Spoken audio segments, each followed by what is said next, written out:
The shadow of humanity. For nearly 2 millennia, the Viridian Collective had ruled the known galaxy with an iron grip. Their sleek warships, resembling obsidian blades cutting through the void, enforced their will upon 1,000 species across countless worlds. Their technological supremacy was unquestioned, their military might unmatched. Those who resisted found their civilizations reduced to ash, their people enslaved or worse. Those who submitted lived under the heavy shadow of Viridian rule, existing only to serve the needs of their masters. They were undefeated, unchallenged, utterly convinced of their superiority, until they encountered humans. Commander Elena Reyes stood on the bridge of the Earth exploration vessel Sentinel, her dark eyes fixed on the holographic display showing the approaching Viridian fleet. Humanity had only ventured beyond their solar system 30 years ago. In that time, they had established a mere 17 colonies across 14 star systems. They were newcomers to the galactic stage, barely noticed until they refused to bend to collective demands. They deployed in attack formation, Lieutenant Mason reported, his fingers moving rapidly across the control interface, counting 23 capital ships and over 100 support vessels. Rice didn't flinch. And they expect us to surrender. Their communication indicates exactly that, Commander. We have 2 hours to lower our defenses and prepare for integration into the collective. The bridge crew exchanged glances. Reports from other species painted a bleak picture of Viridian integration. At best, servitude. At worst, systematic extinction as resources were stripped from human worlds. Well, Rice said calmly, let's disappoint them. Science Officer Navarro approached with a data tablet. All colonial evacuations are complete. Civilians are safely beyond the system's edge. He hesitated. The Harbinger is prepped and awaiting deployment orders. A hush fell over the bridge. The Harbinger was Earth's best-kept secret, a prototype warship unlike anything the galaxy had yet witnessed, constructed in the hidden shipyards of Ceres and concealed from prying eyes. It incorporated technology that even humanity barely understood. Have they detected it? Rise asked. No, Commander, Mason answered. It remains cloaked within Saturn's rings. Rise nodded slowly. Humanity had hoped to avoid this moment, to find a peaceful place among the stars. But the Viridian Collective had made their intentions clear from first contact. All would serve or be eliminated. Send the signal, Rise ordered. Operation Thunderbolt is now active. Mason activated his comm unit. This is Sentinel to Harbinger. Authorization code Zulu 9 Echo. You are cleared to engage. Light years away in a Viridian command center, High Admiral Krex reviewed the human defenses with barely concealed contempt. Their technology was primitive. Their military presence minimal. The species had been spacefaring for barely half a century. They didn't even possess proper quantum shielding. Such a waste. Krex murmured to his second-in-command. They could have been useful servants. They are unusually stubborn, his aide replied. Intelligence suggests they value something called freedom above survival. Krex's facial ridges creased in confusion. Irrational, but not surprising for primitives. Begin the first wave. An officer interrupted with obvious alarm. Admiral, we're detecting an energy signature unlike anything in our databases. It's enormous. Source, Krex demanded. Unknown, sir. It wasn't there a moment ago. On the tactical display, a new contact appeared.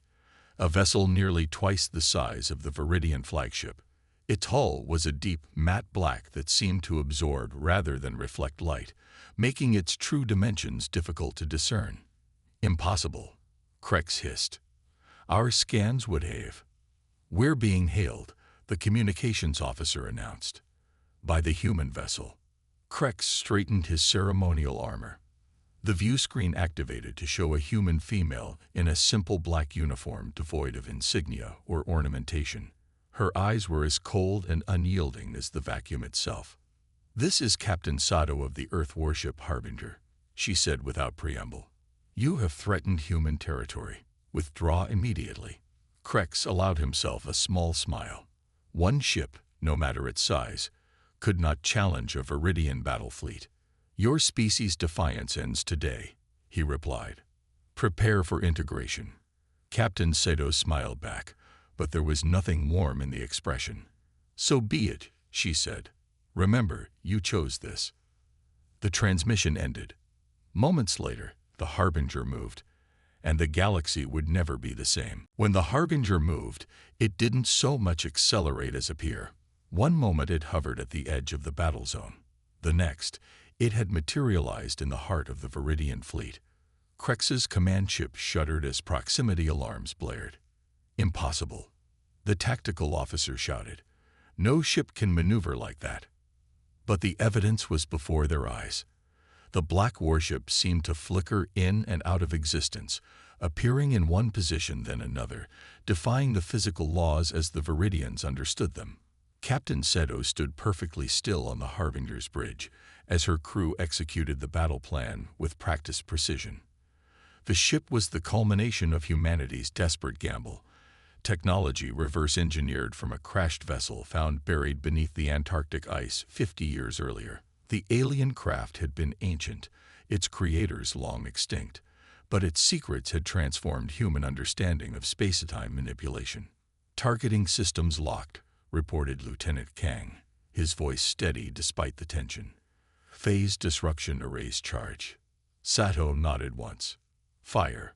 Beams of coherent energy, not lasers or plasma, but something far more fundamental, lanced out from the Harbinger. Where they touched Viridian ships, matter simply ceased to exist. No explosions, no debris, just perfect circular holes punched through hulls as if they were paper. Aboard his command ship, Krex watched in horror as 5 of his cruisers were crippled in seconds. Return fire, he roared. All batteries. The Viridian fleet responded with a barrage that would have annihilated a small moon. Energy weapons, missiles, and exotic particle beams converged on the Harbinger and passed through empty space. They're predicting our shots, the tactical officer whispered, or moving faster than our targeting systems can track. On the Harbinger, Sato watched the Viridians' futile efforts with grim satisfaction. The ship's quantum predictive systems, another gift from the Antarctic find, calculated enemy firing solutions faster than they could be executed, allowing the helmsman to shift position microseconds before impact. Communications, Sato ordered. Broadcast on all Viridian frequencies. The comms officer nodded. Channel open, Captain. Attention Viridian fleet, this is your final warning. Your weapons cannot harm us. Your ships cannot escape us. Withdraw now or be destroyed. Krex slammed his fist on his command console. 2 millennia of Viridian dominance would not end here, at the hands of hairless bipeds who had barely mastered spaceflight. Concentrate all fire on their propulsion systems, he commanded. They cannot dodge forever. But the Harbinger could, and did. For 30 minutes, the one-sided battle continued. The human warship danced between energy beams, phased through solid matter, and delivered precision strikes that disabled rather than destroyed. It was not just showing superiority. It was demonstrating mercy. That realization struck Krex like a physical blow. The humans could have annihilated his entire fleet. Instead, they were sending a message. Admiral, his aide said quietly. 19 ships disabled. No casualties reported. They're targeting weapons and engines only. In the silence that followed, Krex made the first wise decision of the engagement. Signal the retreat, he ordered. All functioning vessels to cover the withdrawal of damaged ships. As the Viridian fleet limped away, Commander Reyes contacted the Harbinger. Captain Sato, she said. Excellent work. Return to Earth for debriefing. Sato allowed herself a small smile. With respect, Commander, I believe we should press the advantage. The collective needs to understand that humanity cannot be subjugated. Reyes's expression hardened. Your orders are to return, Captain. We've made our point. Have we? Sato challenged. They'll be back with a larger fleet, better prepared. Perhaps rise acknowledge. But today we've shown we can defend ourselves. That's enough for now. As the Harbinger turned toward Earth, whispers of its capabilities were already spreading through subspace communications. Within days, the story would reach every corner of the galaxy. The humans had a ship that could not be hit. The humans had a ship that could not be stopped. The humans had a ship called Harbinger. And this was just the beginning. The news spread faster than any Viridian censorship could contain it. A previously unknown species had repelled a full battle fleet with a single vessel. The implications were staggering.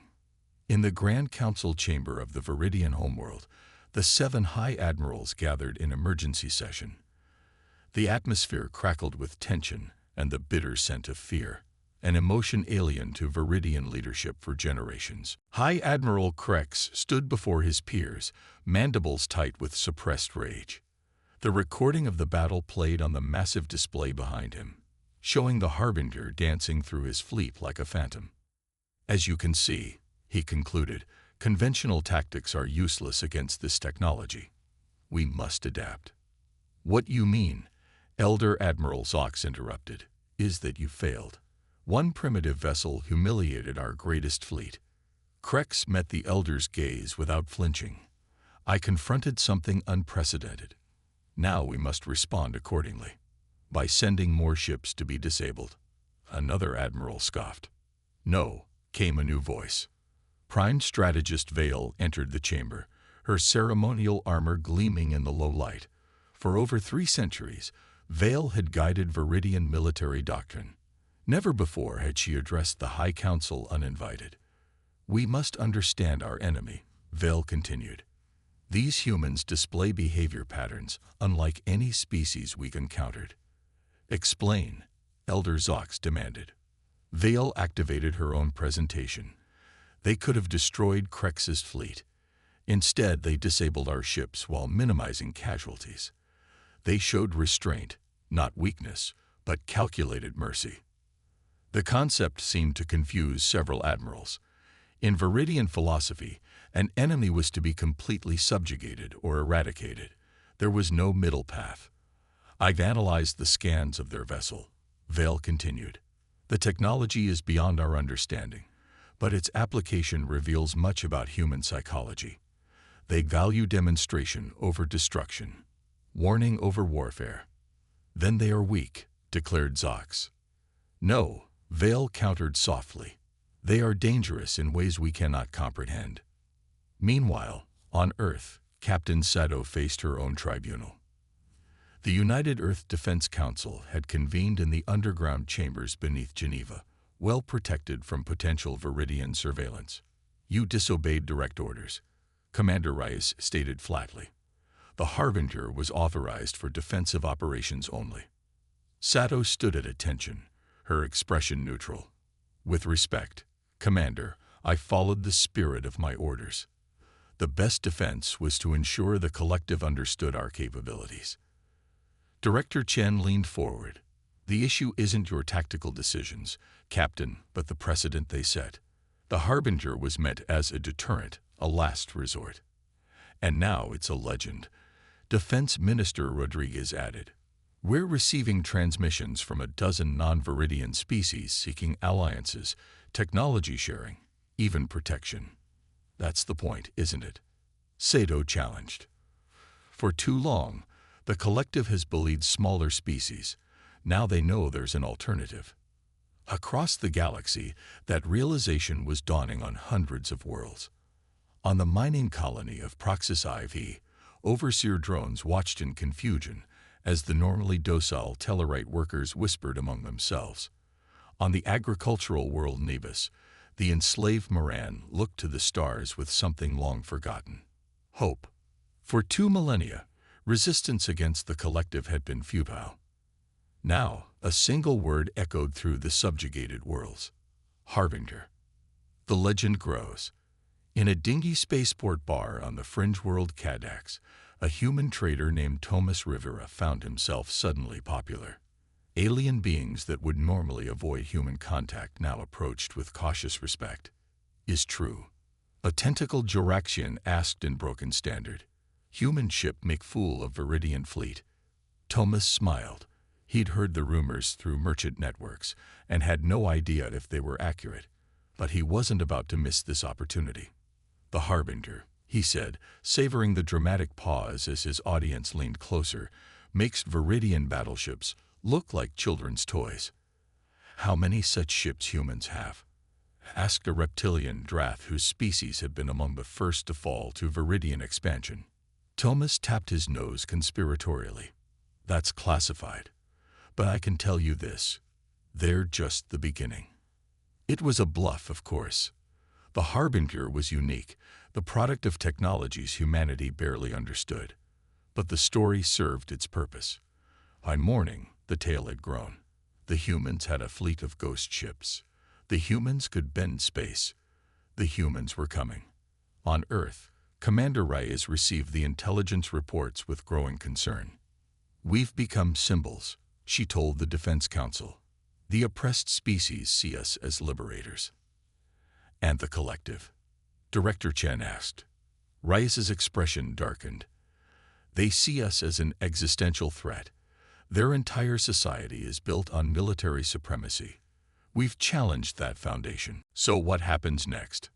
asked Rodriguez. "They'll come for the Harbinger," Reyes said simply.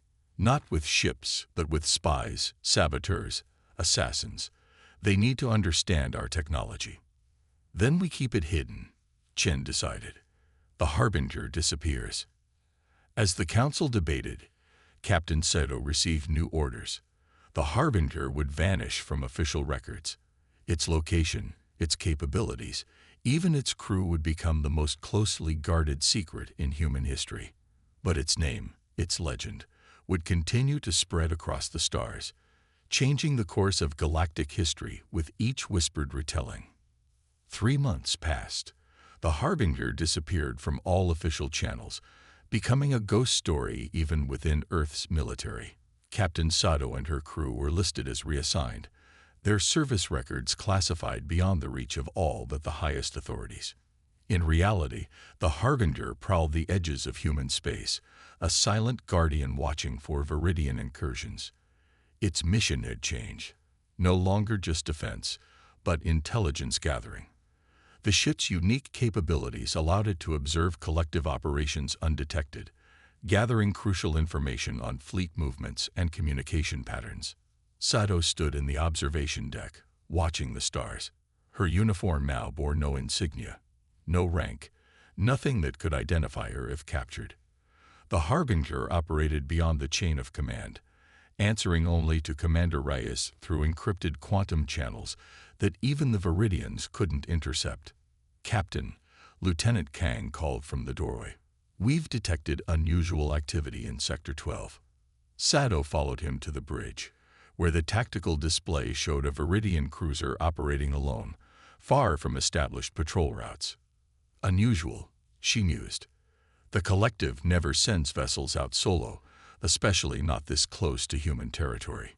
"It could be bait," Kang suggested, "trying to draw us out." Sato studied the ship's profile. It was a standard Viridian Hunter-class vessel, heavily armed, but designed for speed rather than sustained combat. Something about its behavior raised alarms in her mind. "Track it," she ordered, "but maintain our distance." For 2 days, the Harbinger shadowed the cruiser as it followed an erratic course through unclaimed systems bordering human space. Its behavior defied standard Viridian protocols. It made no regular communications, performed no routine scans. "It's searching for something," Sato concluded. "But what?" The answer came unexpectedly. The cruiser suddenly accelerated toward a small, unremarkable asteroid field. Within minutes, it had engaged its weapon systems and opened fire on what appeared to be empty space. Except it wasn't empty. "Captain," Kang exclaimed, "I'm detecting a ship, a human transport vessel. Civilian registry." Sato leaned forward, eyes narrowing. Why would a civilian ship be hiding in an asteroid field? The tactical display updated as the transport's shields failed under the Viridian barrage. Life pods ejected from the crippled vessel, scattering into the asteroid field. "They're targeting the escape pods," Kang reported, horror evident in his voice. Sato's decision was immediate. Intercept course. Maximum speed. The Harbinger moved, crossing the vast distance in moments. It materialized between the Viridian cruiser and the fleeing life pods, its black hull absorbing the enemy fire directed at the refugees. On the Viridian vessel, alarms blared as sensors detected the sudden appearance of the human warship. Captain Mellon stared at the tactical display in disbelief. "The Harbinger," he whispered. "It's real." His tactical officer's mandibles clicked rapidly in distress. "Your orders, Captain." Mellon had heard the reports, seen the recordings of what had happened to Krex's fleet. He knew his cruiser stood no chance against the human vessel, but he also knew the importance of his mission. The transport carried something the collective desperately needed. "Continue targeting the escape pods," he ordered. "Ignore the human vessel." Aboard the Harbinger, Sato watched as the Viridian cruiser maintained its attack on the defenseless life pods. "They're still firing," Kang reported, "targeting the civilian pods specifically. Why risk confrontation with us for a few human refugees?" Sato wondered aloud. Then realization dawned. They're not after the ship, they're after someone on it. She made her decision. Target their weapon systems, disable only. The Harbinger's phase disruptors fired, surgical beams slicing through the Viridian cruiser's weapon emplacements. The enemy vessel shuddered, listing to one side as secondary systems failed. "Comms," Sato ordered. "Hail them." The view screen activated to show Captain Mellon, his ridged face tight with controlled fear. "Viridian vessel," Sato said coldly. "Stand down and prepare to be boarded." Mellon's mandibles clicked in defiance. "We do not surrender to lesser species." "Then you die here," Sato replied simply. "Your choice." For a moment, pride warred with survival instinct in the Viridian captain's eyes. Then he nodded curtly. "We stand down." While a security team boarded the Viridian vessel, Sato ordered the Harbinger to recover the scattered life pods. As the refugees were brought aboard, ship's medic Dr. Okafor approached the bridge. "Captain, there's someone you need to meet," she said. She was accompanied by an elderly human male, his face lined with years of study and his eyes sharp with intelligence. "Dr. Alexander Novak," he introduced himself, "theoretical physicist, and the reason those Viridians were so persistent." Sato regarded him with sudden interest. "What would make you worth risking a confrontation with the Harbinger?" Novak smiled grimly. "Because I understand how your ship works, and I know its limitations." In the secure conference room, Novak laid out his story. He had been leading a research team on Europa, studying the same Antarctic technology that had birthed the Harbinger. The original alien vessel contained more than just the space-time manipulation technology, he explained. There were reference points, star charts, navigational data. "We've been trying to locate the source." "You believe there are more ships?" Sato asked. "Not ships," Novak corrected. "A civilization. The beings who built that vessel were far more advanced than either humans or Viridians. And according to our calculations, they're still out there, somewhere beyond known space.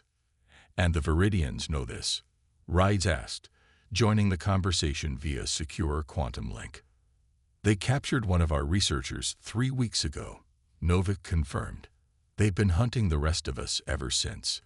If they reach this civilization first." He didn't need to finish the thought. If the collective acquired technology even more advanced than the Harbinger, their dominance would be absolute and eternal. "We need to find them first," Rice decided. "Dr. Novak, you'll work with Captain Sato. The Harbinger will take you beyond the frontier. Find this civilization before the Viridians do." As preparations began for the expedition, the Viridian High Council received word of their cruiser's defeat. The news struck like a physical blow. "The Harbinger is real," Elder Zox whispered. "All this time, we thought it might be propaganda." Prime Strategist Val's expression was grim. "It's worse than that.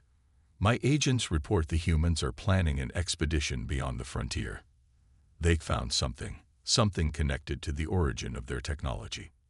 "Then we must intercept them," declared Admiral Krex, now rehabilitated after his initial defeat. "I request command of the operation." "No," Vale countered. "This mission requires subtlety, not brute force. The Harbinger cannot be defeated in direct combat." "What do you propose?" Sox asked. Vale activated a holographic display showing a sleek vessel unlike any in the Viridian fleet. Project Shadow. A prototype incorporating our best attempts to reverse engineer what little we understand of the human technology. It cannot match the Harbinger's capabilities, but it can track it undetected. "And when they lead us to this civilization?" Krex asked. Vale's mandibles clicked in a Viridian smile. "Then we strike first." 3 weeks later, the Harbinger prepared to depart. The ship had been retrofitted with additional scientific equipment to aid Dr. Novik's research. The coordinates, extracted from the ancient navigational data, pointed to a region far beyond explored space at the edge of the galaxy itself. "All systems ready, Captain," Kang reported. Sato nodded.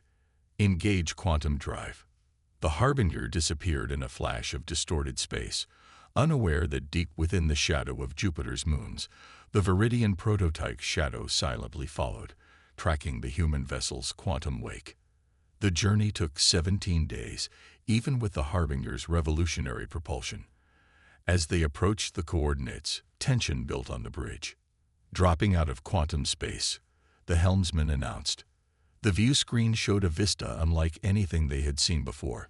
A massive structure, a ring nearly the size of Earth's moon, orbited a blue giant star. Its surface gleamed with lights and movement, clearly artificial and clearly active. "It's inhabited," Novik breathed. After all this time, scans revealed a civilization of incredible advancement. The ring structure housed billions of beings, their technology so far beyond human understanding that Seto was reminded of the old saying about sufficiently advanced technology being indistinguishable from magic. "We're being scanned," Kang reported suddenly. "Something is." The ship shuddered as an energy field surrounded it, not hostile but unmistakably controlling. "Welcome, children of Earth," came a voice in perfect standard, somehow emanating directly from the bridge air. "We have been waiting." A figure materialized on the bridge, humanoid but clearly not human, its body seeming to shift between solid matter and energy. "I am Sentinel," the being announced, "guardian of the progenitors. You have found us at last, bearing our gift." "Your gift?" Seto asked. "The vessel you discovered. The technology you have begun to understand. It was left for you to find when you were ready." "You knew we would come?" Novik asked, awestruck. "We have watched many species rise. Yours showed particular promise and particular need with the Viridian threat." Sato's eyes narrowed. "You knew about the collective. We have observed their expansion with concern. They are not the first species to choose domination. They will not be the last. Will you help us stop them?" Rise asked via the quantum link. Sentinel's form shifted in what might have been a shake of the head. "We do not interfere directly. It is not our way. But we can offer knowledge to those who seek balance, not conquest." Before Seto could respond, alarms blared. "Viridian vessel decloaking." Kang shouted. They followed us. On the view screen, the shadow appeared, its weapons powering up not against the Harbinger, but against the ring structure itself. "They're targeting the civilization," Seto realized in horror. "They'd rather destroy it than let us ally with them." Sentinel observed the Viridian ship with what seemed like sad resignation. "So it has always been. Fear leads to destruction." The shadow fired, unleashing a barrage of energy weapons against the ring. The beams struck an invisible barrier and dissipated harmlessly. "Did you truly believe," Sentinel asked softly, "that beings who could create your ship's technology would be vulnerable to such primitive weapons?" A pulse of energy, gentle but unstoppable, emanated from the ring. When it touched the shadow, the Viridian ship simply ceased to exist. Not destroyed, not damaged, simply gone, as if it had never been there at all. Sato stared, understanding for the first time the true gap between human achievement and what lay before them. "What happens now?" she asked. Sentinel's form brightened. "Now you learn. Now you grow. We will share knowledge with your people, not weapons, but understanding." The Harbinger was just the beginning, a first step on a much longer journey. As the Harbinger returned to Earth, carrying both Dr. Novak and the progenitor's emissaries, word spread throughout the galaxy. The human ship that could not be defeated had found allies beyond imagination. The Viridian Collective, for the first time in 2 millennia, sued for peace, and across 1,000 worlds, the oppressed looked to the stars and whispered a name, not in fear, but in hope. Harbinger. Not an omen of destruction, but a herald of change, a new beginning for the galaxy. The legend had only just begun.